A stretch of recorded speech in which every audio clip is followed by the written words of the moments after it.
Κυρίες και κύριοι, φίλες και φίλοι, καλησπέρα. Απόψε είναι Παρασκευή 15 Δεκεμβρίου του 2023.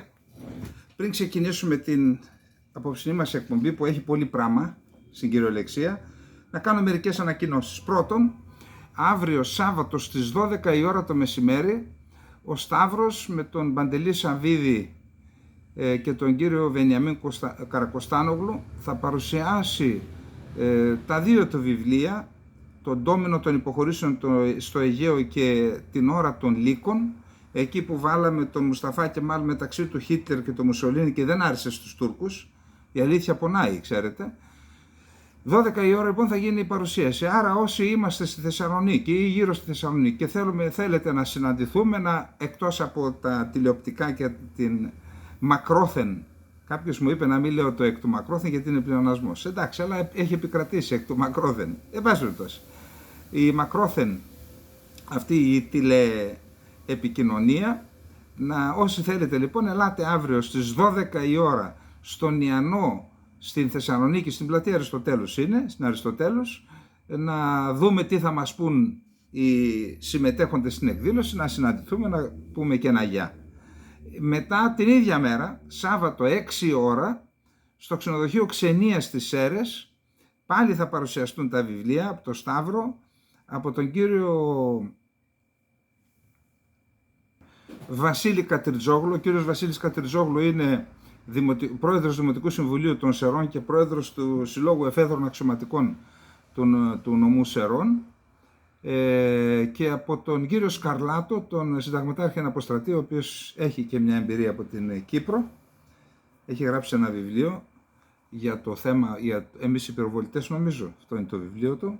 Άρα 6 ώρα στο ξενοδοχείο Ξενίας στις Σέρρες, όσοι είστε εκεί γύρω, στην πόλη, στη Δράμα, στην Καβάλα, ήδη από την Καβάλα μου είπαν κάποιοι φίλοι ότι θα έρθουν, ελάτε, θα χαρούμε να τα πούμε. Επίσης έχουμε και άλλη μια ανακοίνωση διπλή. Ο Κώστας ο Πικραμένος, δεν τον προλαβαίνουμε πια. Έγραψε το βιβλίο Χαμάς Ισραήλ, το φιάσκο της 7ης Οκτωβρίου 2023, το χρονικό πλαίσιο, τα αίτια και τα επιχειρησιακά κενά. Αυτό είναι το βιβλίο, Χαμάς Ισραήλ. Προλογίζω εγώ, είναι ένα βιβλίο καθαρά επιχειρησιακού χαρακτήρα που πιστεύω ότι είναι χρήσιμο, εξάγονται χρήσιμα συμπεράσματα για τα επιχειρησιακά λάθη και των υπηρεσιών πληροφοριών και των ενόπλων δυνάμεων και των δυνάμεων ασφαλείας. Είναι μια ανατομία και της επίθεσης και των όσων επακολούθησαν. Ένα βιβλίο, θα έλεγα, πρωτοποριακό. Δεν επενούμε τα γένια μας, αλλά είναι πραγματικά αξιόλογο βιβλίο.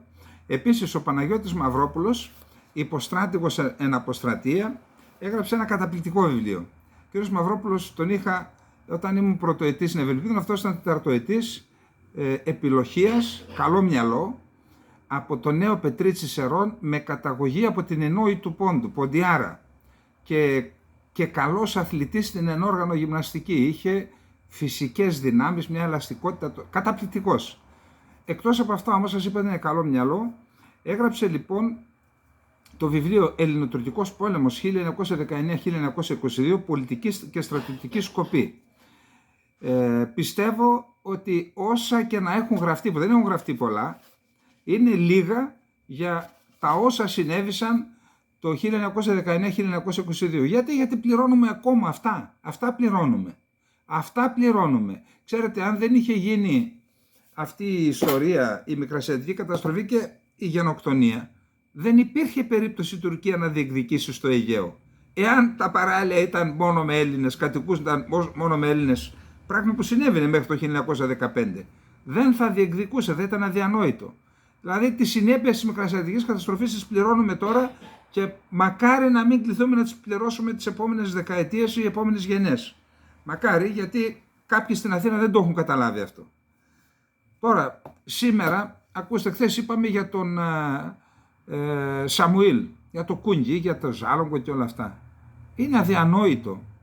Τα ελληνικά δελτία ειδήσεων και ελληνικές τηλεοράσεις, δηλαδή δεν γίνεται να πέφτουν τόσο χαμηλά, να μην αναφέρονται στα ιστορικά γεγονότα. Κάθε δελτίο ειδήσεων να αρχίζει να κλείνει με μια απλή αναφορά. να είναι έναυσμα, να δίνεται έναυσμα στους πολίτες να πάνε να δουν τι έγινε σήμερα. Σαν σήμερα τι έγινε. Δεν θέλουν και θα έρθω κάποια στιγμή και θα μαζέψω και στοιχεία και θα σας πω γιατί γίνονται όλα αυτά. Πραγματικά είναι τραγικό. Θέλουν τον αφελινισμό μας. Να μην έχουμε σχέση με το παρελθόν. Νεοέλληνες, αυτά όλα τα παραμύθια που πάνε να μας παρουσιάσουν, ότι δεν υπήρχε ελληνικό έθνος, ότι είναι ένα φτιαχτό έθνος συμπίλημα διαφόρων ομάδων που δημιουργήθηκε η ελληνική συνείδηση το 1800, μετά την ίδρυση του ελληνικού κράτους. Αυτά είναι ανοησίες.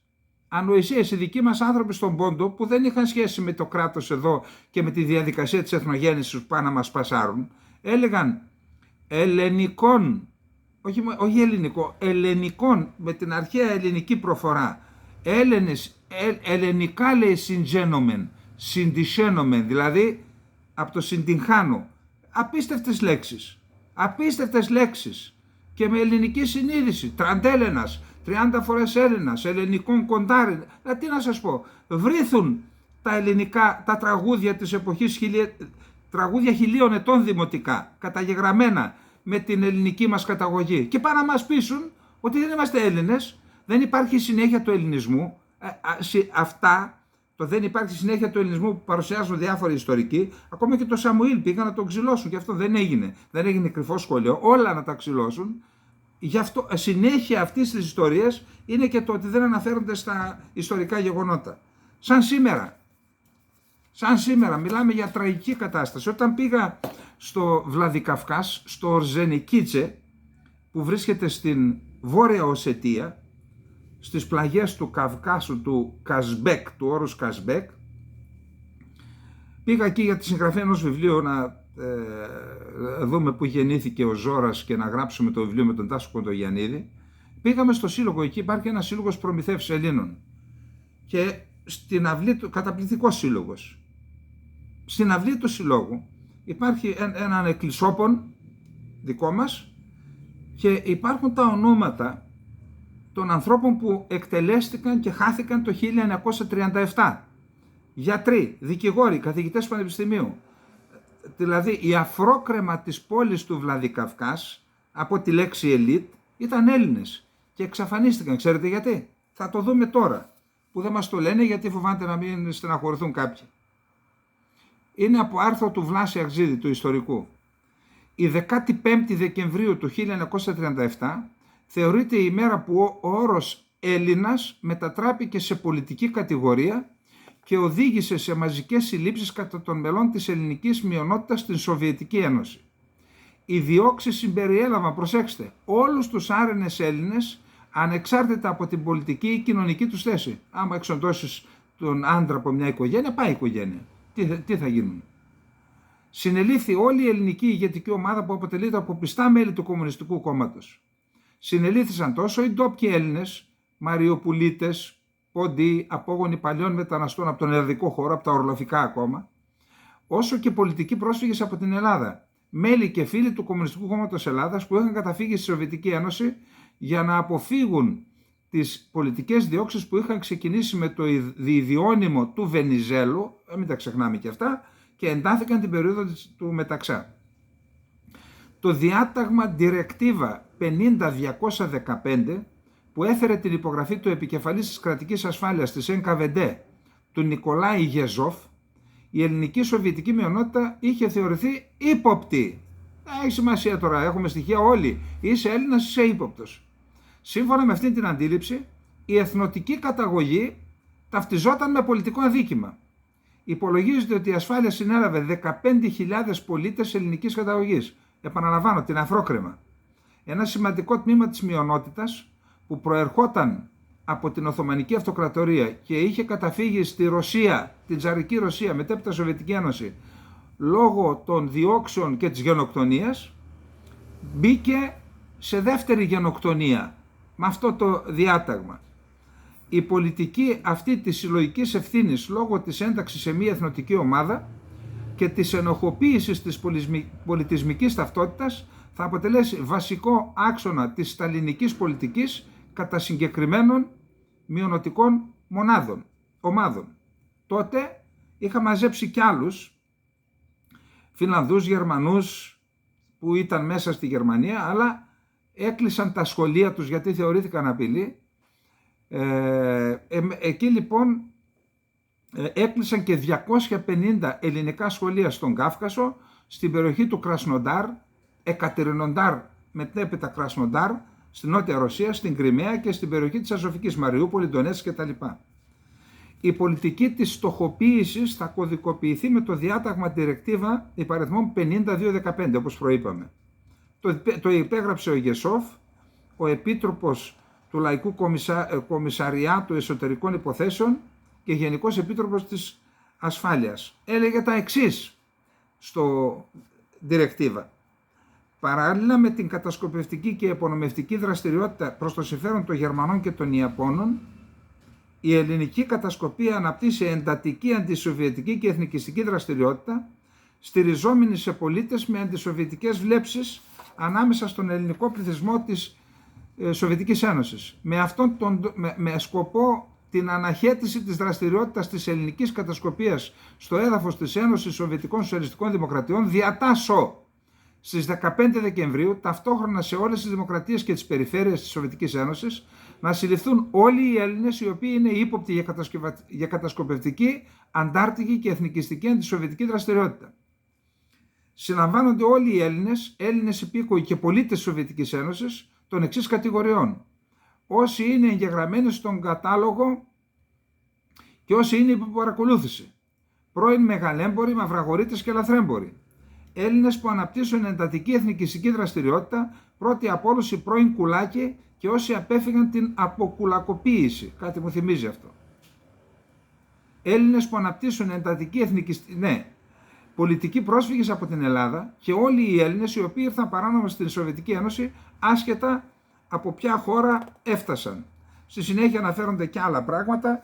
Ένα παράδειγμα που είδε ο κύριος Αγζίδης, συνάντησε έναν άνθρωπο και πήρε τη μαρτυρία του.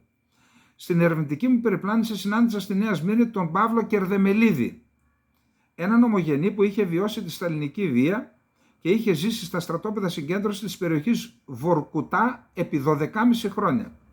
Ο Κερδεμελίδης είχε γεννηθεί στα περίχωρα της Τραπεζούντας του Πόντου. Επειδή ξέρω την οικογένεια, όχι εδώ, ξέρω, είναι στα χωριά της Κοζάνης η οικογένεια Κερδεμελίδη, αυτοί κατάγονται από το χωριό Χαψίκιοι της Άνω Ματσούκας, Χαψίκιοι της Άνω Ματσούκας του νομού Τραπεζούντας. Πολύ κοντά στη διάβαση της Ματσούκας για να περάσουμε στο νομό της Χαλδίας της Αργυρούπολης. Και είχε καταφύγει ο Κερδεμελίδης από τη Ματσούκα στην Κριμαία της Ρωσίας λόγω της γενοκτονίας που πραγματοποιούσαν οι Τούρκοι στην περιοχή του Πόντου. Τον συνέλαβαν στις 15 Δεκεμβρίου, σαν σήμερα, του 1937 στην Αλούπκα, παραφθορά της ελληνικής αλοπεκής φωλέα, όπως ήταν η αρχαία ονομασία της περιοχής της Σταυρίδος. Ήταν ο πρόεδρος της Κοπερατίβας Φωτογράφων. Η σύλληψη του έγινε με τον εξής τρόπο. Με συνέλαβε η НΚΒΔ, είναι η μαρτυρία του. Χωρίς να ξέρω το γιατί. Πού να το ξέρεις, μήπως το ξέραν οι άλλοι. Αργότερα άρχισαν τις ανακρίσεις και μας πήγαν από τη Γιάλτα στη Σεβαστούπολη. Στις ανακρίσεις χτυπούσαν με βούρδουλα και ρωτούσαν τι ξέρω για τον ένα ή για τον άλλο. 18 μήνες γινόταν οι ανακρίσεις. Η κατάθεση που υπέγραψα έλεγε ότι ήμουν σε κάποια ομάδα, ότι θέλαμε να ρίξουμε τη Σοβιετική κυβέρνηση. Παραμύθια. Με βάση την ομολογία του, ο Κερδεμελίδης καταδικάστηκε σε καταναγκαστικά έργα από την Τριμελή Επιτροπή. Μετά από περιπλάνηση σε διάφορα στρατόπεδα συγκέντρωσης, τον μεταφέρουν σε στρατόπεδο στην περιοχή Βορκουτά. Περιγράφει με τον εξής τρόπο τη μεταφορά του στο στρατόπεδο και τις συνθήκες διαβίωσης. Το 1939 μας φόρτωσαν σε 90 βαγόνια 25.000 άτομα και από άλλες εθνικότητες και μας πήγαν στη Σιβηρία. Εκεί ήταν δάση. Μας έβγαλαν, ανοίξαμε δρόμο και φτιάξαμε σε μία πεδιάδα. Εδώ θα μείνετε, μας είπαν. Μέσα στο δάσος, δίχως σπίτια, δίχως τίποτα. Μέσα στο χιόνι. Έτσι σε 6 μήνες από τις 25.000 που ήμασταν μείναμε μόνον 600. Εκεί δουλεύαμε. Κόβαμε ξύλα και τα στιβάζαμε. Γύρω μας ήταν φαντάρι με αυτόματα. Όλα τα ξύλα σάπισαν εκεί βέβαια. Ήθελαν απλώς να μας εξοντώσουν. Κόβε ξύλα για να πεθάνεις δηλαδή. Οι περισσότεροι πέθαναν. Κανείς ποτέ δεν θα μάθει πόσοι ήταν αυτοί οι άνθρωποι. Πηγαίναμε για δουλειά 4-4. Γύρω τα σκυλιά και τα αυτόματα. Ένα βήμα δεξιά, ένα βήμα αριστερά πυροβολούσαν χωρίς προειδοποίηση. Εδώ λοιπόν έχουν περάσει 33 χρόνια από την έκδοση στην Ελλάδα της πρώτης μονογραφίας για εκείνα τα συγκλονιστικά γεγονότα με τίτλο «Ποντιακός Ελληνισμός, από τη γενοκτονία και τον σταλινισμό στην Περεστρόικα». Κανένας δεν έχει αναφερθεί γι' αυτό. Προσέξτε. Εδώ τώρα, για να μην ενοχληθεί το ΚΚΕ, δεν μιλάει κανένας για αυτό το θέμα. Συγγνώμη, δηλαδή η ίδια η Ρωσία έχει αναγνωρίσει τα εγκλήματα. Ήρθε εδώ ο φίλος από την περιοχή της Ανάπα, της αρχαίας Γοργυπίας, που βρίσκεται ανατολικά της Σταυρίδος, και μου έφερε την αποκατάσταση του παππού του, ο οποίος ήταν παπάς στην Ανάπα, την αποκατάσταση του ρωσικό κράτος αποκαθιστά μου έδωσε το όνομα, το έχω τα ντοκουμέντα στα χέρια, και λέει πώς ακριβώς ότι στηρίχτηκε η θανατική καταδίκη, το σκότωσαν τον άνθρωπο, σε 3 ψευδομάρτυρες Έλληνες. Τους έβαλαν, όπως αυτό, να πούν ψέματα, είπαν ότι ο παπάς είναι πράκτορας της Ελλάδας, άλλον δηλαδή, και το σκότωσαν τον άνθρωπο. Και τη στιγμή που στη Ρωσία το ίδιο το ρωσικό κράτος, και είναι η διαφορά του με την Τουρκία, έχει αναγνωρίσει τα εγκλήματα που έκανε, η Τουρκία φυσικά όχι απλά δεν αναγνωρίζει τη γενοκτονία, απλά λέει ότι οι Αρμένοι και οι Έλληνες έκαναν γενοκτονία. Δηλαδή μιλάμε για τον παραλογισμό, τον πλήρη παραλογισμό. Τι έχω να σας δώσω, είναι ένα άρθρο ενός Τούρκου που το μετέφρασα, ακαδημαϊκού, να δείτε τι λέει για το καθεστώς Ερντογάν. Θα ντραπούν οι Ελιαμέπηδες και το Υπουργείο Εξωτερικών και τα παπαγαλάκια του Μαξίμου, θα ντραπούν για τις αθλιότητες που έπραξαν και λέγουν. Είπαν και λέγουν και γράφουν. Θα τα δείτε αυτά αύριο αν βρούμε χρόνο. Τι να πω τώρα. Εν πάση περιπτώσει, αυτοί μας κατηγορούν λοιπόν οι Τούρκοι. Αντί να, όπως το ρωσικό κράτος λέει τώρα, το κάναμε αυτό. Σας λέω, μου φέραν χαρτιά και τα είδα. Εδώ λοιπόν αυτό δεν έπρεπε να γίνει ένα θέμα. Ξέρετε γιατί δεν το κάνουν, γιατί φοβούνται το ΚΚΕ. Μα συγγνώμη, το ΚΚΕ γιατί φοβάται την αλήθεια. Αυτή είναι η αλήθεια. Ήταν πράκτορες αυτοί οι άνθρωποι που σκοτώθηκαν. Δηλαδή είχε το κράτος το ελληνικό τότε τέτοιες υπηρεσίες που να κάνει κατασκοπία. Τι ανοησίες είναι αυτές.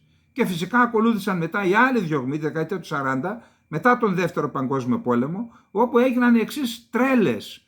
Οι Έλληνες πολεμούσαν με τους Σοβιετικούς, έφαγαν σφαίρες εναντίον των Ναζί, και όταν γύρισαν τους θεώρησαν και πράκτορες των Ναζί, αυτούς που πολέμησαν, και τους έστελναν στο Καζακστάν και στο Ουσβεκιστάν, του Τουρκμενιστάν, μέχρι την Κυργιζία. Συγγνώμη, δεν θα υπερασπιστούμε δηλαδή την ιστορική αλήθεια? Ποιος θα μας πει την αλήθεια? Εγώ, εντάξει, ίσως δεν θέλω να το πω αυτό, αλλά λόγω της δουλειάς επί τόσα χρόνια, δεκαετίες, δεν πιστεύω στις συνωμοσιολογίες. Αν δεν βάλω το δάχτυλο επί τον τύπο των ύλων. Αλλά, συγγνώμη, πώς να το εξηγήσουμε αυτό? Γιατί δεν μιλάει κανείς για τα ιστορικά γεγονότα? Κάθε μέρα. Να σας πω κάτι. Δεν ξέρω τι κάνουν άλλες χώρες.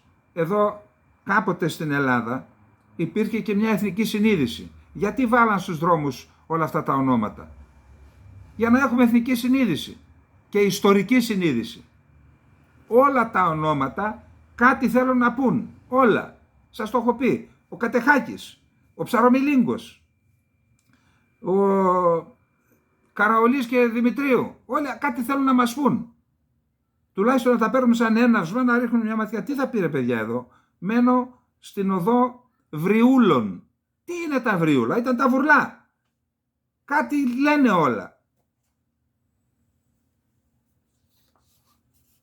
Πάμε τώρα. Γιώργος Χαρβαλιάς. Έχετε ξαναδεί εσείς τα παγκόσμια διπλωματικά χρονικά να υπογράφετε σύμφωνο φιλίας και καλής γειτονίας με ενεργό το κάζους μπέλι πάνω από το κεφάλι σου? Τι φιλία είναι αυτή όταν έχεις το κάζους μπέλι πάνω από το κεφάλι σου? Σε περίπτωση, και αυτό γιατί? Να ενεργοποιηθεί σε περίπτωση που ένας εκ των συμβαλωμένων ασκήσει κυριαρχικό του δικαίωμα. Άλλαξαν όντως πολλά πράγματα με την επίσκεψη Ερντογάν στην Ελλάδα.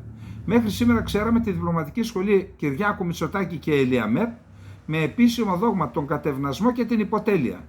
Όμως αυτή ανήκει στο παρελθόν. Γιατί ο Πρωθυπουργός μας πήγε σε άλλη σφαίρα. Εγγενίασε τη σχολή του διπλωματικού σουρεαλισμού Και υπό αυτήν την έννοια, ναι, έχει λόγους να πανηγυρίζει. Πρώτον, έχετε δει εσείς στα παγκόσμια διπλωματικά χρονικά να υπογράφετε σύμφωνο φιλίας και καλής γειτονίας με ενεργό το κάζους μπέλι?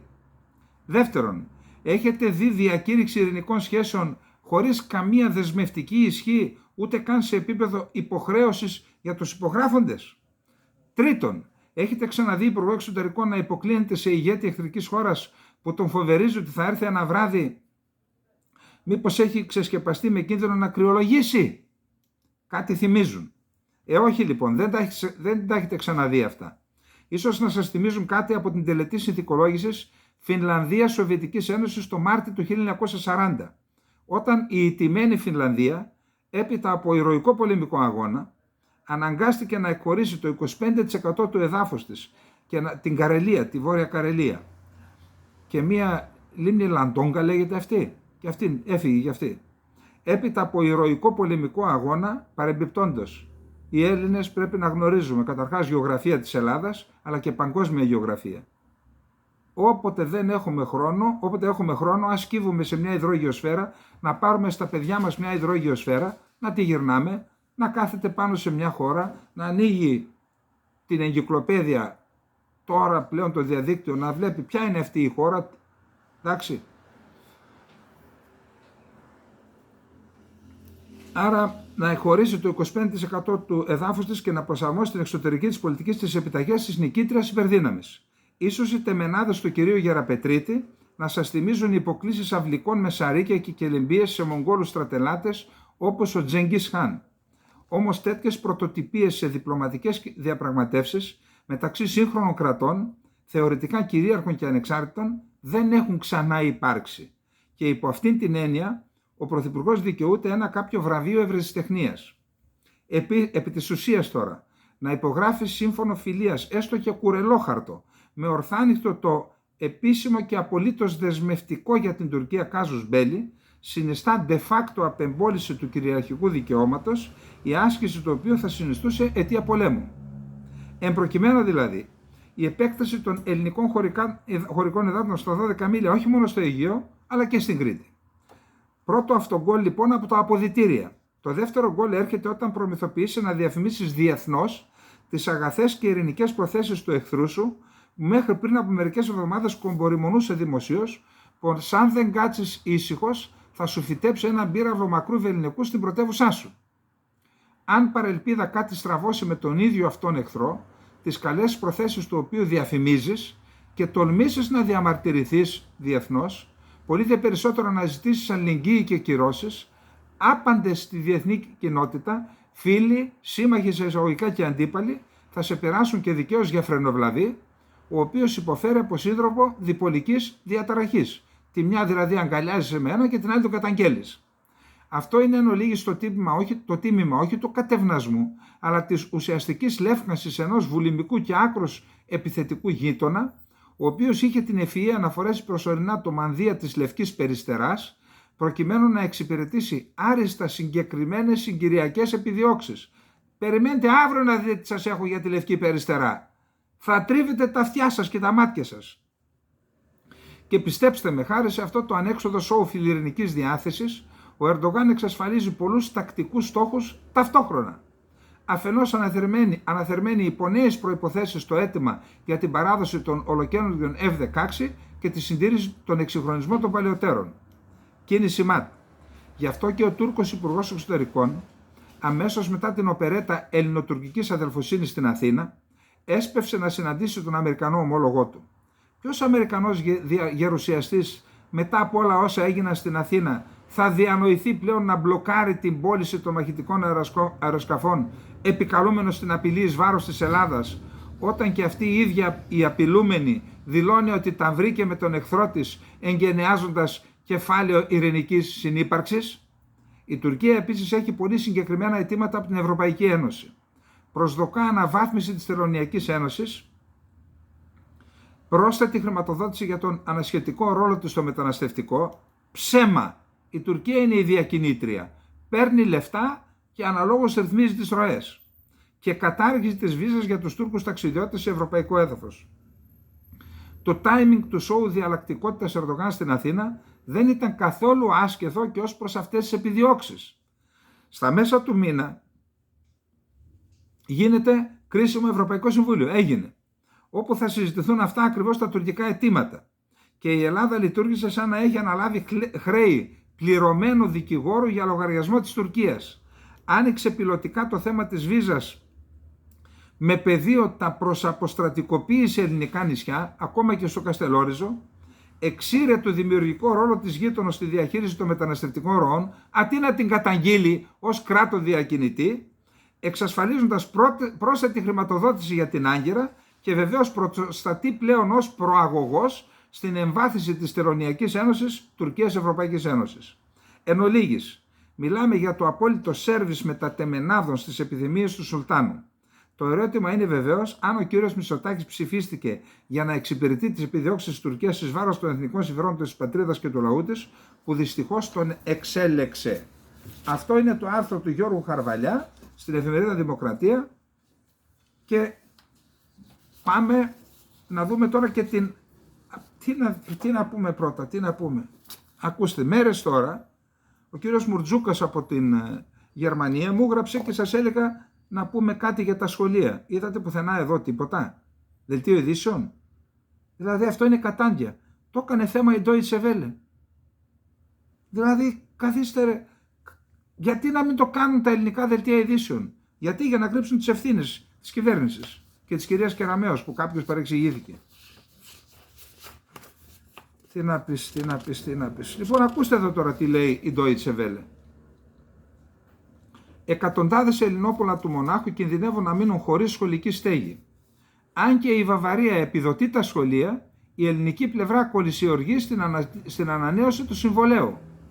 Δηλαδή, πού να τα πιστέψεις αυτό? Μέχρι και οι Γερμανοί τραβάνε τα μαλλιά τους.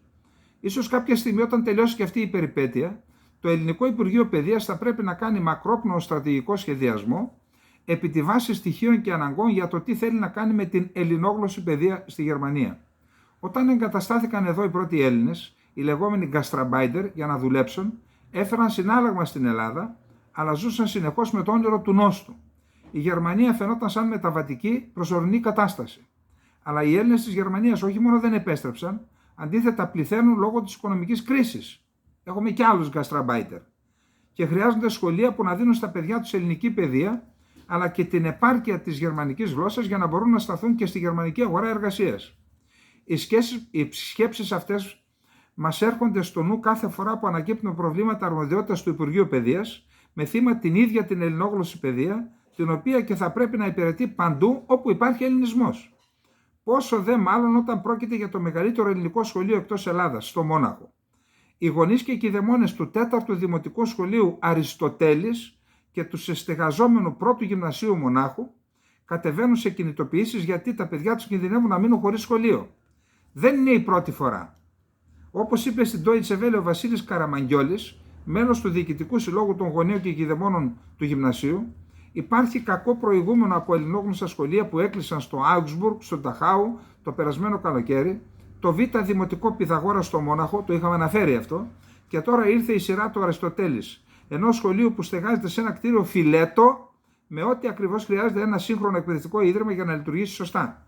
Πρόκειται συνολικά, ακούστε, για 891 παιδιά, 180 στις 3 τάξεις του γυμνασίου, συν την προπαρασκευαστική του λυκείου, 206 παιδιά του δημοτικού και γύρω στα 400 παιδιά που μαθαίνουν τη γλώσσα το Σάββατο στα λεγόμενα τμήματα ελληνικής γλώσσας. Πού θα πάνε αυτά τα παιδιά, τι θα γίνουν, αναρωτιέται ο κύριος Καραμαγγιόλης. Το συμβόλαιο με τον ιδιοκτήτη του κτηρίου διαρκές 10 ετών που υπογράφηκε το 2015 εκπνέει το τέλος Ιουλίου του 2025. Σύμφωνα με τους όρους του, η επαναδιαπραγμάτευση για την παράτασή του πρέπει να γίνει 2 χρόνια πριν, τώρα δηλαδή. Και εδώ ξεκινούν τα δύσκολα. Γιατί δεν έγινε έγκαιρα σε ένα σχολικό κτίριο που καλύπτει τις ανάγκες ελληνόγλωσσης παιδείας στο Μόναχο αυτή η διαπραγμάτευση?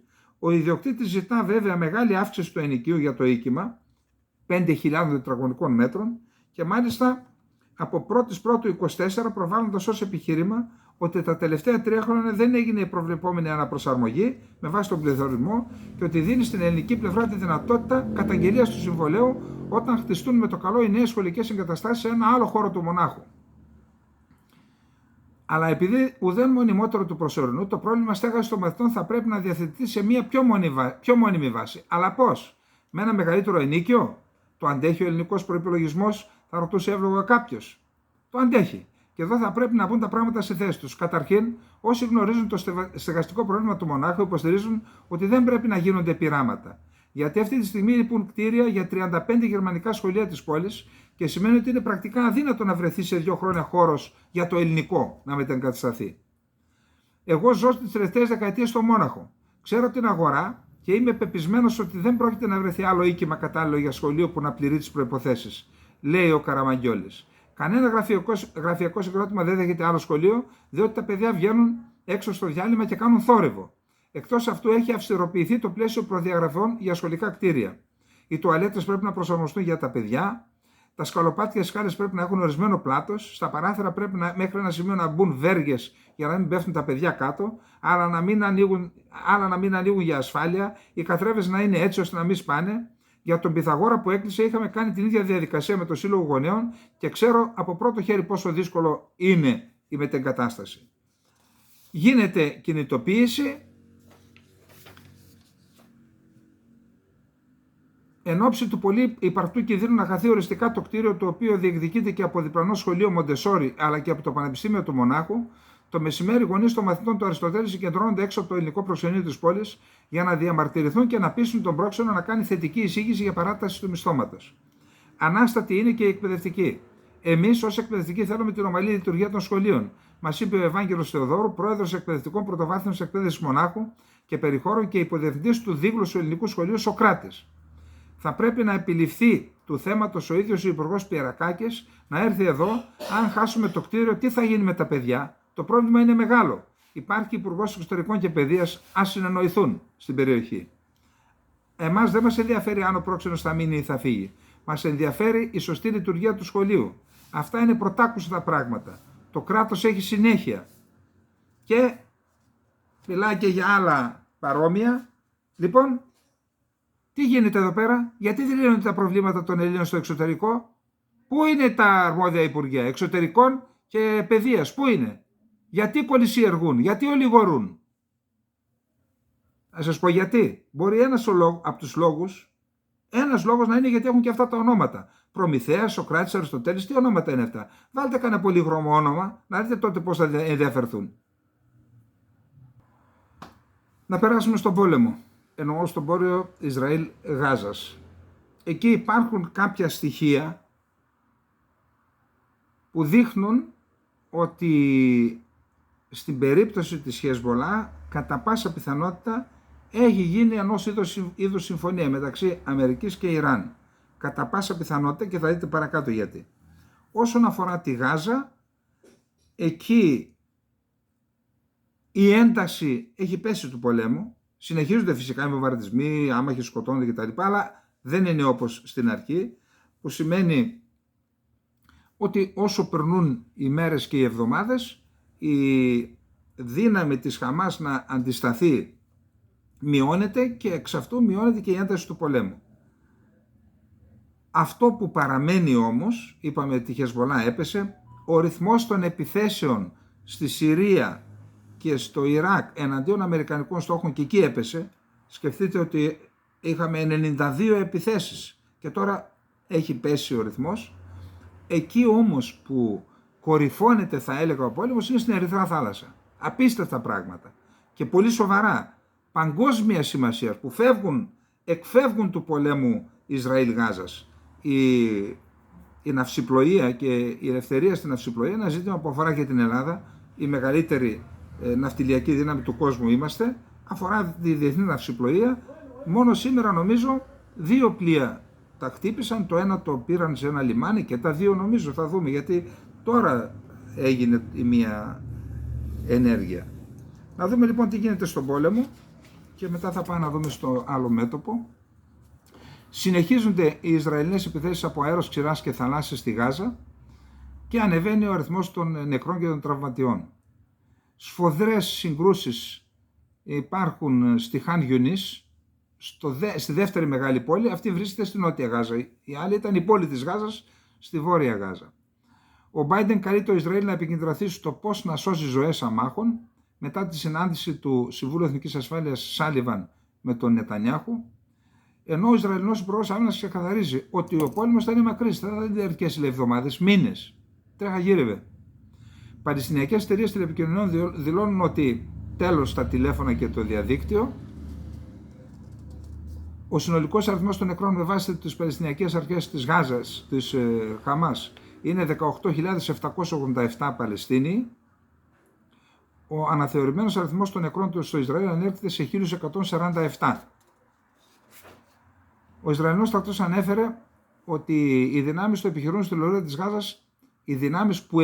λωρίδα της Γάζας έχουν περισυλλέξει τα πτώματα 2 ακόμα Ισραηλινών ομήρων που είχε απαγάγει η Χαμάς. Σκοτώθηκαν, τώρα θα δούμε παρακάτω. Μετά την σωρό του 28χρονου Ελία Τολεδάνο, οι Ισραηλοί στρατιώτες ανέστηραν τις σωρούς 2 ακόμα ομήρων. Πρόκειται για τον Νίκ Μπέιζερ και τον Ρον Σέρμαν. Και οι δύο έχασαν τη ζωή τους από τρομοκράτες της Χαμάς σε ηλικία 19 ετών. Σύμφωνα με τις Ισραηλινές δυνάμεις, έχουν ενημερωθεί οι δυνάμεις των αδικοχαμένων νεαρών. Πληροφορίες των Times of Israel αναφέρουν ότι ο Μπέιζερ υπηρετούσε για τον Ισραηλινό στρατό. Ξεκίνησε τη θητεία του μόλις την 30 Απριλίου και στις 7 Οκτωβρίου συνελήφθη από τη Χαμάς. Σύμφωνα με τη μητέρα του θύματος, ο Μπέιζερ θα έπρεπε να βρίσκεται στη στρατιωτική βάση εκείνο το Σαββατοκύριακο, αλλά είχε αλλάξει με ένα φίλο του που ήθελε Σαββατοκύριακο ρεπό. Δεν θα έπρεπε, ήταν εξοδούχος, αλλά έμεινε μέσα και βγήκε ένας φίλος του. Αυτά για τους άτυχους ομήρους. Ο Νετανιάχου δήλωσε στον Τζέικ Σάλιβαν, με τον οποίο συναντήθηκε χθες, ότι το Ισραήλ σκοπεύει να συνεχίσει τον πόλεμο εναντίον της Χαμάς μέχρι την απόλυτη νίκη. Ο Σάλιβαν βρίσκεται χθες και σήμερα στην Γάζα, στο Ισραήλ, με σκοπό να συζητήσει την κατάσταση στη λωρίδα της Γάζας. Ο Νετανιάχου μίλησε με τον Σάλιβαν για τις περιφερειακές απειλές, όπως είναι η Χεσμολά και η Χούθη. Σημειώνεται ότι στο τραπέζι τέθηκε η επιστροφή των ομήρων που κρατάει η Χαμάς, καθώς και η συνέχιση της παροχής ανθρωπιστικής βοήθειας στους αμάχους στη Γάζα. Είπα στους Αμερικανούς φίλους μας ότι οι ηρωικοί μαχητές μας δεν έπεσαν μάταια. Μέσα από τη βαθιά οδύνη για το χαμό τους, είμαστε πιο αποφασισμένοι από ποτέ να συνεχίσουμε να μαχόμαστε μέχρι να εξοντωθεί η Χαμάς, μέχρι την απόλυτη νίκη. Ανακοίνωση του Νετανιάχου. Και έδωσε και φωτογραφία που ο Νετανιάχου, που είναι με το γραφείο Νετανιάχου με τον Σάλιβαν. Ο Σάλιβαν, για να προκαταλάβει τις εξελίξεις, πριν συναντηθεί, δήλωσε στη Wall Street Journal ότι θα συζητήσει ένα χρονοδιάγραμμα για τον τερματισμό του πολέμου και θα προτρέψει τους Ισραηλινούς αξιωματούχους να περάσουν σε μια διαφορετική φάση των επιχειρήσεων. Αλλά αντί για χρονοδιάγραμμα, ο Υπουργός Άμυνας Γιόαβ Γκάλαντ προειδοποίησε ότι ο πόλεμος θα διαρκέσει περισσότερο από μερικούς μήνες. Άρα πήγε να προειδεάσει, αλλά εν πάση περιπτώσει έχουμε και άλλα, δεν προλαβαίνουμε παιδιά να τα πούμε τώρα. Λοιπόν, πάμε να δούμε τώρα. Επίσης, ο Τζέικ Σάλιβαν συναντήθηκε με τον διοικητή της Μοσάντ χθες Πέμπτη. Οι δυο του συζήτησαν τις προσπάθειες επιστροφής των ομήρων στη Γάζα, την αυξημένη συνεργασία και τις περιφερειακές προκλήσεις που θέτει το Ιράν μέσω του πυρηνικού του προγράμματος, τον επεκτατισμό και την υποστήριξη της τρομοκρατίας, αναφέρει η δήλωση. Νετανιάχου σε Σάλιβαν. Ο πόλεμος εναντίον της Χαμάς θα συνεχιστεί, το είπαμε αυτό. Τώρα, ο φίλος μας ο Σταμάτης, νομίζω από το Σικάγο, λέει δεν είναι το ίδιο, γιατί η Ρωσία, λέει, μπήκε στο έδαφος ενός κράτους που είναι μέλος του ΟΗΕ, ενώ το Ισραήλ κατέλαβε εδάφη μίας οντότητας που δεν είναι κράτος μέλος του ΟΗΕ. Αυτό είναι το πρόβλημα. Είναι δύναμη κατοχής Σταμάτη ή δεν είναι? Κατέλαβε ξένα εδάφη.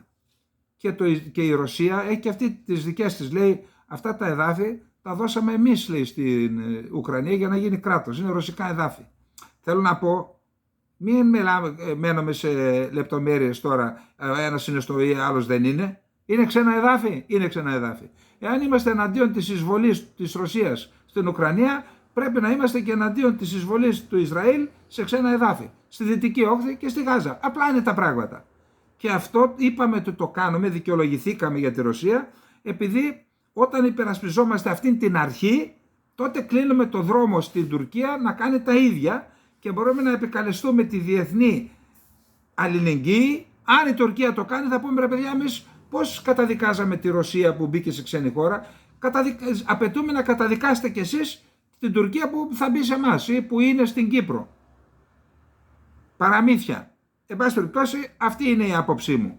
Αν καταδικάζει τη Ρωσία, πρέπει να καταδικάσει και το Ισραήλ που κατέχει ξένα εδάφη. Κάτσε ρε παιδιά. Η λογική είναι αυτή.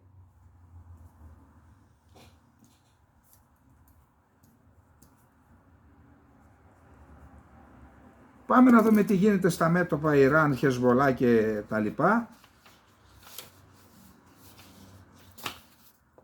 Σύμφωνα με πληροφορίες, οι Χούθη κατέλαβαν το βουλγαρικό πλοίο Ρεούν στα ανοιχτά των ακτών της Ιεμένης σήμερα το μεσημέρι. Επίσης έχει χτυπήσει 2 πλοία με μη επανδρομένα αεροσκάφη. Οι ΗΠΑ ζητούν απεγνωσμένα περισσότερες χώρες να στείλουν τα πολεμικά τους πλοία, γιατί μόνες τους ή αδυνατούν ή δεν θέλουν μόνες τους να αντιμετωπίσουν τους Χούθη. Εβραϊκά ΜΜΕ, Ισραηλινά ΜΜΕ. Ο σκιώδης πόλεμος του Ιράν στην Ερυθρά θάλασσα κοστίζει ακριβά στην οικονομία μας και είναι ξεκάθαρο ότι εμείς και οι Αμερικανοί έχουμε ιτηθεί σε ασύμετρο πόλεμο, γι' αυτό οι Χούτι ελέγχουν την Ερυθρά θάλασσα. Τώρα, ένα πλοίο μεταφοράς εμπορευματοκιβωτίων με σημαία Λιβερίας, το άλλο τον βουλγάρικο, που ανήκει στην Χάμπακ Λόιτ, υπέστη ζημιές από εναέρια επίθεση σε απόσταση 50 ναυτικών μιλίων βόρεια του λιμανιού Μόκα της Ιεμένης, ανέφερε η Βρετανική Εταιρεία Ασφάλειας Ναυσιπλοείας Ambrey σε ενημερωτικό σημείωμα σήμερα. Το σκάφος έπλυε νότια του στενού Μπαμπ Ελ Μαντέμ, της πύλης των δακρύων, εδώ έχει πραγματικά δάκρυα, όταν επλήγει από βλήμα, το οποίο προκάλεσε πυρκαγιά στο κατάστρεμα, ενώ ένα εμπορευματοκιβώτιο έπεσε στη θάλασσα, αναφέρει η Ambrey. Συνεχίζουμε να εργαζόμαστε για να διαπιστώσουμε πώς διαδραματίστηκε το περιστατικό, έγραψε ο όμιλος Maersk, τεράστια ναυτιλιακή εταιρεία. Πύραυλο εκτόξευσαν λοιπόν σήμερα οι αντάρτες Χούθη της Ιεμένης σε φορτηγό πλοίο στην Ερυθρά θάλασσα, χωρίς ωστόσο να το πετύχουν, σύμφωνα με έναν Αμερικανό αξιωματούχο και μια ιδιωτική εταιρεία ασφάλισης και πληροφοριών. Σύμφωνα με την εταιρεία Maersk, ένα από τα πλοία μεταφοράς εμπορευματοκιβωτίων, το Maersk Gibraltar, ήταν θύμα ενός περιστατικού στην Ερυθρά θάλασσα 2 μέρες μετά την επίθεση κατά νορβηγικού πετρελαιοφόρου, προχθές. Συνεχίζουμε να εργαζόμαστε για να δούμε πώς, λέει. Έχουμε πληροφορίες σύμφωνα με τις οποίες ένας πύραυλος ερήφθη στο Maersk Gibraltar από την περιοχή της Ιεμένης που ελέγχεται από τους Χούθη. Δήλωσε ο Αμερικανός αξιωματούχος, ο στόχος, το βλήμα δεν βρήκε το στόχο του, δηλαδή το πλοίο. Τώρα, το άλλο είναι για τη Μόκα είπαμε, για το άλλο πλοίο, άρα 2 πλοία χτυπήθηκαν και ένα το πήραν σε λιμάνι. Το βουλγάρικο νομίζω ότι το πήραν σε λιμάνι. Τεράστιο ζήτημα, επαναλαμβάνω, που ξεφεύγει από τον πόλεμο Ισραήλ, Χαμάς, Ιράν κτλ. Γίνεται παγκόσμιο ζήτημα. Διεθνείς αντιδράσεις.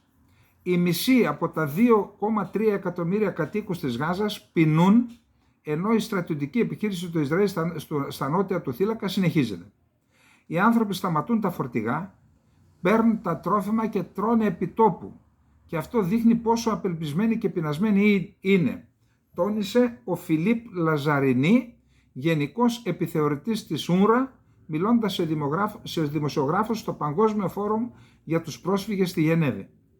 Αυτό σημαίνει ταυτόχρονα ότι εκατοντάδες χιλιάδες άνθρωποι που φιλοξενούνται σε υπερπλήρη καταφύγια του ΟΗΕ στη Νότια Γάζα, κάποιες φορές στερούνται το φαγητό επειδή άλλοι το παίρνουν πριν να φτάσει σε αυτούς, είπε ο Λαζαρινί.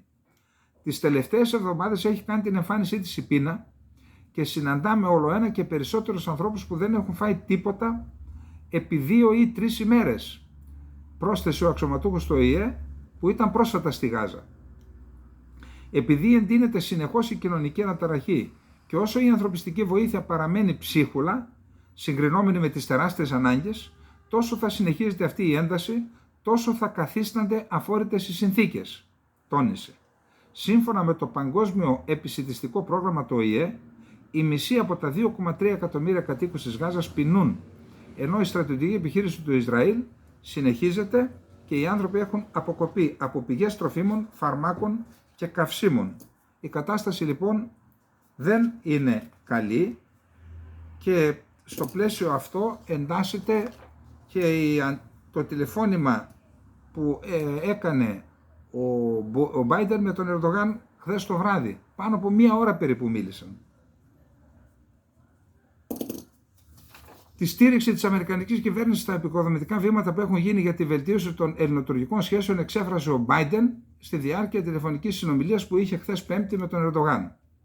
Σύμφωνα με την ανακοίνωση της Αμερικανικής Προεδρίας, οι δύο ηγέτες συζήτησαν τη σημασία της ενίσχυσης της συμμαχίας του ΝΑΤΟ, στην οποία συμπεριλαμβάνεται η ανάγκη για την άμεση ένταξη της Σουηδίας, αλλά και την ενίσχυση της διαλειτουργικότητας της Τουρκίας με το ΝΑΤΟ. Υπό αυτό το πρίσμα συμφώνησαν να παραμείνουν σε στενή επαφή εν ώψη της Συνόδου Κορυφής του ΝΑΤΟ τον Ιούλιο του 2024 στην Ουάσιγκτον. Το θέμα της διαλειτουργικότητας αφορά τους S-400. Εκεί η Τουρκία πρέπει να βρει μια λύση.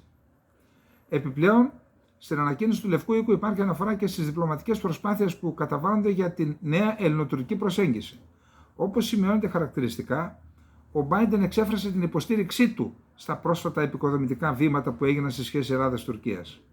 Τέλος, οι δύο ηγέτες συζήτησαν τις τελευταίες εξελίξεις στον πόλεμο στη Γάζα, με τον Biden να επαναλαμβάνει την υποστήριξή του στο δικαίωμα του Ισραήλ να υπερασπιστεί τον εαυτό του. Στο πλαίσιο αυτό, οι ηγέτες συζήτησαν τις προσπάθειες για την αύξηση της ανθρωπιστικής βοήθειας στη Γάζα και την προστασία των αμάχων, αλλά και για την ανάγκη να υπάρχει ορίζοντας μιας πολιτικής λύσης για τον Παλαιστινιακό λαό. Διάβασα και τη δήλωση της Τουρκικής Προεδρίας.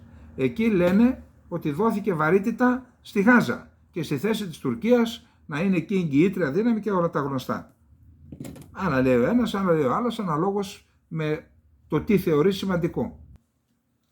Τώρα, ένα κορυφαίο ζήτημα για την αμερικανική εξωτερική πολιτική είναι η επόμενη μέρα στη Γάζα. Νομίζω ότι ασχέτως με το τι λέγεται και πράτεται, οι ΗΠΑ για την επόμενη μέρα έχουν ξεκάθαρη θέση. Δηλαδή, Παλαιστινιακή Αρχή να επεκτείνει την διακυβέρνησή της και στη λωρίδα της Γάζας και να δημιουργηθούν οι συνθήκες για λύση 2 κρατών στα όρια του 67, νομίζω λένε και οι Αμερικανοί. Εκεί οι Ισραηλοί λένε όχι. Χθες υπήρχε η δήλωση ενός πρέσβη του Ισραήλ, νομίζω στην Αγγλία, ο οποίος ήταν κάθετος. Δεν πρόκειται να δεχθούμε δεύτερο κράτος, λέει, Παλαιστινιακό κράτος. Που σημαίνει ότι αυτό είναι η κρατούσα άποψη, εκτός από τους κεντροαριστερούς. Δεν θέλουν Παλαιστινιακό κράτος. Το θέλει η Αμερική, να δούμε πού θα πάει. Υπέρ μιας αναδιοργανωμένης και αναζωογονημένης Παλαιστινιακής Αρχής για τη διακυβέρνηση της Γάζας τάχθηκε ο σύμβουλος Εθνικής Ασφάλειας του Λευκού Οίκου Τζέικ Σάλιβαν σε συνέντευξη που παραχώρησε στο Ισραηλινό τηλεοπτικό σταθμό Channel 12. Μεταξύ άλλων είπε ότι συζήτησε με τον Ισραηλινό Πρωθυπουργό Νετανιάχου για την ανάγκη να γίνουν πιο στοχευμένες οι στρατιωτικές επιχειρήσεις στη Γάζα. Μην βαράμε στο γάμο του Καραγκιόζη, αν υπάρχει στόχος με κατευθυνόμενα βλήματα, όχι. Μεταξύ άλλων είπε ότι συζήτησε με τον Ισραηλινό Πρωθυπουργό για την ανάγκη να γίνουν πιο στοχευμένες στρατιωτικές επιχειρήσεις, το είπαμε. Ο Αμερικανός αξιωματούχος απέφυγε να επισέλθει σε λεπτομέρειες ή χρονοδιάγραμμα για την εξέλιξη των στρατιωτικών επιχειρήσεων, αλλά χαρακτήρισε επικοδομητικές τις συνομιλίες και είπε ότι υπάρχει σύγκληση σε μεγάλο βαθμό αναφορικά με τους στρατηγικούς στόχους και τα βήματα που μένουν να γίνουν. Σήμερα επισκέφθηκε ο Σάλιβαν την Ραμάλα στη Δυτική Όχθη και συνάντησε τον πρόεδρο της Παλαιστινιακής Αρχής Μαχμούντ Αμπάς. Θα δούμε αύριο τι είπαν και τι αποφάσισαν. Έχουμε επιδημία διαφθοράς, λέει, στα Σκόπια. Είναι ίδιο της περιοχής μας, φαίνεται. Μία επιδημία δολιοφθοράς, μία επιδημία διαφθοράς καλούνται να αντιμετωπίσουν τα Σκόπια, σύμφωνα με τον πρέσβη των ΗΠΑ στη χώρα αυτή, καθώς εξέφρασε τη δυσαρέσκεια των ΗΠΑ προς όλες τις κυβερνήσεις της βαλκανικής χώρας σχετικά με την αδυναμία τους να αντιμετωπίσουν αυτή την κατάσταση διαφθοράς. Ο πρέσβης σε ενημέρωση προς τους δημοσιογράφους σημείωσε ότι τα τελευταία 32 χρόνια, όσο οι Ηνωμένες Πολιτείες και τα Σκόπια έχουν διακρατικές σχέσεις, οι Αμερικανοί φορολογούμενοι έχουν επενδύσει $500 δισεκατομμύρια σε μεταρρυθμίσεις για το δικαστικό σύστημα και τη λειτουργία του κράτους δικαίου στα Σκόπια, Όμως, όπως είπε, τα αποτελέσματα είναι πενιχρά. $0,5 δισεκατομμύριο σε μαύρο πηγάδι, σε τρίπιο κουβά. Πήγαν δόθε κήθε. Την προηγούμενη εβδομάδα η ΗΠΑ έβαλαν στη μαύρη λίστα τον πρώην αντιπρόεδρο της κυβέρνησης των Σκοπίων και έναν από τους γνωστότερους επιχειρηματίες της χώρας, Κότσο Αγκιούσεφ, για ανάμειξή του σε υποθέσεις διαφθοράς την περίοδο που ασκούσε τα καθήκοντά του ως αντιπρόεδρος, 2017-2019. Η Αγγέλα Άγγελερ ανέφερε ότι η ΗΠΑ είναι 100% η πρέσβης. Η ΗΠΑ είναι 100% σίγουρος πως ο Κότσο Αγκιούσεφ είναι διεφθαρμένος και πρόσθεσε ότι υπάρχουν πληθώρα στοιχείων και αποδείξεων εις βάρος του. Η CIA ξέρετε τι κάνει εκεί, όπως και εδώ. Και μετά έρχεται στον πολιτικό, του λέει: κοίτα τι έχεις εδώ, κάνει αυτό και το κάνει. Ωστόσο, στο πλευρό του Αγκούσεφ στάθηκε ο πρώην πρωθυπουργός των Σκοπίων Ζόραν Ζάεφ, ο δικός μας, που είχαμε την αυμαγία στις Πρέσπες, στην κυβέρνηση του οποίου ο πρώτος είχε διατελέσει αντιπρόεδρος. Ο Ζάεφ χαρακτήρισε αβάσιμη την απόφαση των ΗΠΑ να βάλουν στη μαύρη λίστα τον Κότσο, για τον οποίο ανέφερε ότι ως αντιπρόεδρος της κυβέρνησης του εργάστηκε με ιδιαίτερη αφοσίωση και πλήρη διαφάνεια. Σκεφτείτε πώς τον κρατάει ο Κότσο Αγκούσεφ τον Ζάεφ. Του λέει: εσύ μαζί τα κάναμε, στήριξέ με, μη σε πάρω μαζί μου. Τον προηγούμενο μήνα έβαλαν στη μαύρη λίστα οι Αμερικανοί άλλους δύο γνωστούς επιχειρηματίες για υποθέσεις διαφθοράς στην περίοδο Γκρουεύσκι, ο οποίος βρίσκεται στη μαύρη λίστα των ΗΠΑ και ζει στην Ουγγαρία, που πήρε πολιτικό άσυλο από τον Όρμπαν.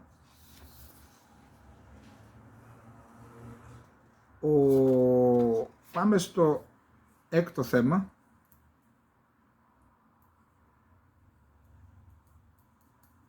Είχα μια σημαντική εξέλιξη σήμερα. Καλά, υπάρχει ένα τρομερό άρθρο του Ανδρέα Κλουθ στη λάθος πλευρά της ιστορίας. Τρομερό άρθρο. Αν προλάβουμε αύριο, δεν προλαβαίνουμε. Ήδη είμαστε στο 52ο λεπτό και έχουμε και άλλα ζητήματα να δούμε. Λοιπόν, ένα σύστημα Patriot από τη Γερμανία έφτασε στην Ουκρανία.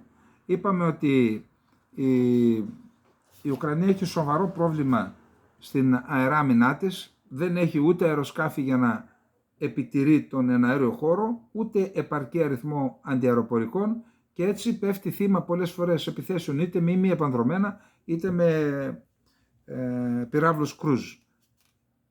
Δεύτερο σύστημα Patriot από τη Γερμανία για να ενισχύσει σε κάποιο κομμάτι της επικράτειας την αντιαεροπορική άμυνα.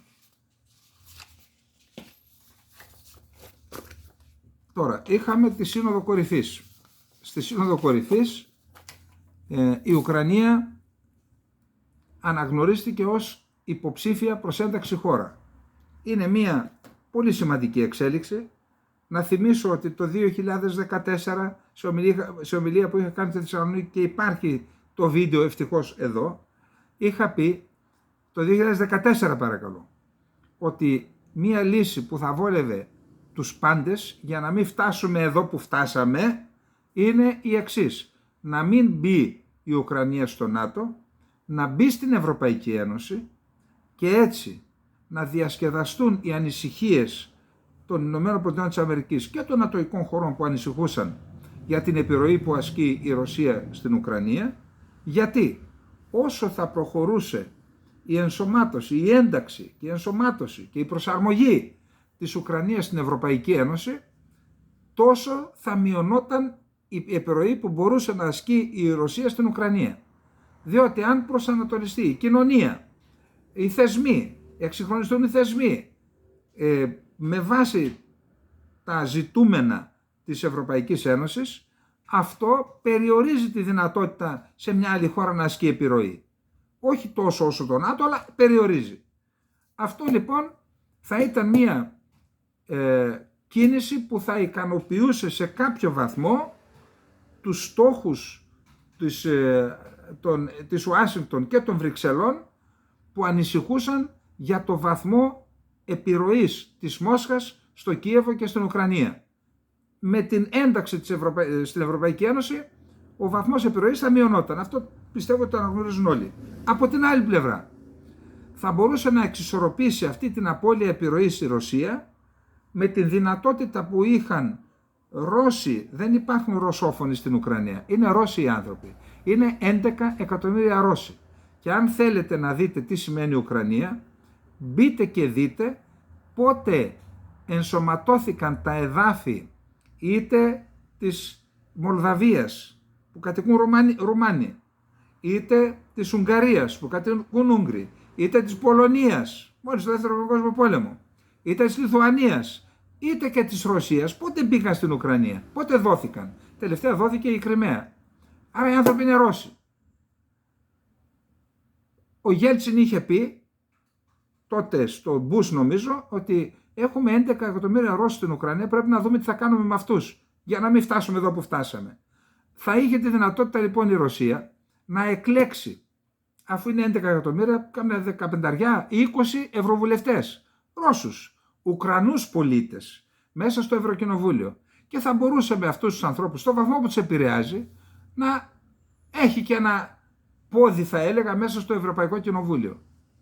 Αυτό λοιπόν θα μπορούσε να εξισορροπήσει την απώλεια επιρροής που θα είχε η Ρωσία λόγω του προσανατολισμού της Ουκρανίας προς την Ευρώπη.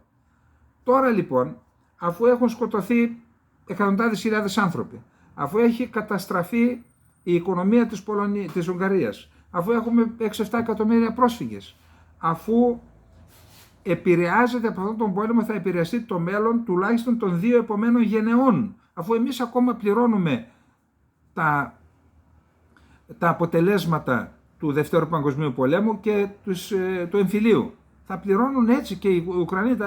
Γιατί έπρεπε να γίνουν όλα αυτά? Τέλος πάντων, τώρα αποφάσισε η Ευρωπαϊκή Ένωση, σωστά κατά την άποψή μου,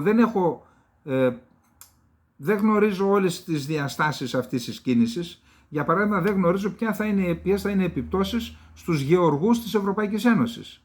Γιατί είναι μια χώρα με τεράστια γεωργική παραγωγή, μπορεί να καταστρέψει τους γεωργούς σε μια σειρά από χώρες.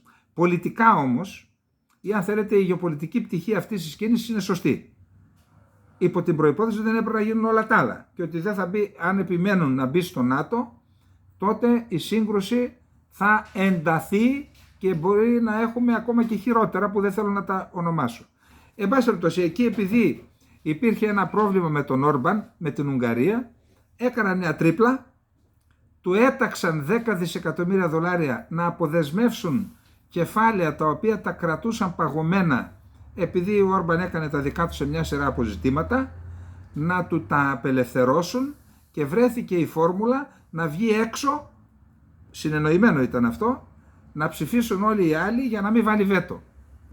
Και φαίνεται ότι εμένει στο βέτο για τα 50 δισεκατομμύρια που πρέπει να δοθούν σε ορίζοντα τετραετίας, νομίζω, στην Ουκρανία. Είναι μια σημαντική εξέλιξη αυτή, αλλά η εξέλιξη αυτή έχει να κάνει και με την Ελλάδα. Δεν είναι καλά τα πράγματα και δεν είναι καλά για αυτούς που τα βλέπουν όλα ρόδινα. Να ακούστε εδώ τι έγινε τώρα. Είχαμε το κείμενο συμπερασμάτων της Συνόδου Κορυφής για τη διεύρυνση, όπου αναφέρεται ότι το Ευρωπαϊκό Συμβούλιο αποφασίζει να ξεκινήσει ενταξιακές διαπραγματεύσεις με την Ουκρανία και τη Δημοκρατία της Μολδαβίας.